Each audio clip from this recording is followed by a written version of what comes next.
আমার এই রেসিপিটা একদম কমপ্লিট। এটা এতটাই সুন্দর হয় খেতে, গরম গরম এক থালা ভাত আরামসে আপনি খেয়ে নেবেন। মাছ মাংসকে বলবেন দূরে সরিয়ে রাখতে। এই ভিডিওটা ভালো লাগলে লাইক কমেন্ট শেয়ার অবশ্যই করুন। আর আপনারা যদি আমার চ্যানেলে নতুন হয়ে থাকেন একটা সাবস্ক্রাইব করে বেল আইকনটা দাবিয়ে দেবেন। নমস্কার বন্ধুরা, আবারও আমি চলে আসলাম জয়া রান্নাঘরে। আজকে আমি বানাবো তিল পেঁয়াজের চাটনি।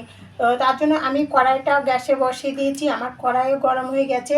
কড়াইয়ে আমি দিয়ে দিচ্ছি পরিমাণ মতো তেল। তেলটা গরম হয়ে গেছে। এর ভেতর আমি দিয়ে দিচ্ছি দুটো কুচি করে কাঁচা লঙ্কা, কুচি করে রেখে দিয়েছিলাম, কুচি লঙ্কাটা আমি দিয়ে দিচ্ছি। আর দিয়ে দিচ্ছি আমি 4খানা পেঁয়াজ। এটা করতে গেলে বানাতে গেলে বেশিরভাগ পেঁয়াজ লাগে। আমি দিয়ে দিচ্ছি 4খানা পেঁয়াজ। পেঁয়াজ আমি কুচি করে রেখে দিয়েছি। পেঁয়াজটা আমি নাড়াচাড়া করে ভালো করে একটু ভেজে নেব। পেঁয়াজটা বেশি ভাজবো না, হালকা একটু ভাজা হয়ে গেলে দিয়ে দেবো আমি পরিমাণ মতো লবণ। আর দিয়ে দেবো আমি পরিমাণ মতো হলুদ গুঁড়ি দিয়ে ভালো করে নাড়াচাড়া করে নেব যেন হলুদের গন্ধটা চলে যায়। এর ভেতরে আমি দিয়ে দেবো পিষে রাখা তিলটা।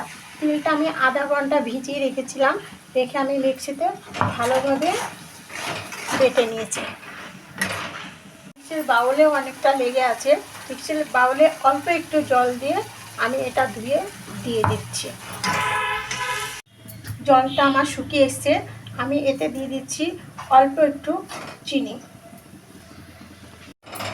আমার তিলটা পুরো হয়ে এসছে, একদম খুন্তির সঙ্গে কড়াইয়ের সাথে লেগে যাচ্ছে। পুরো খুন্তি নাড়ছি, খুন্তিতে সব উঠে যাচ্ছে।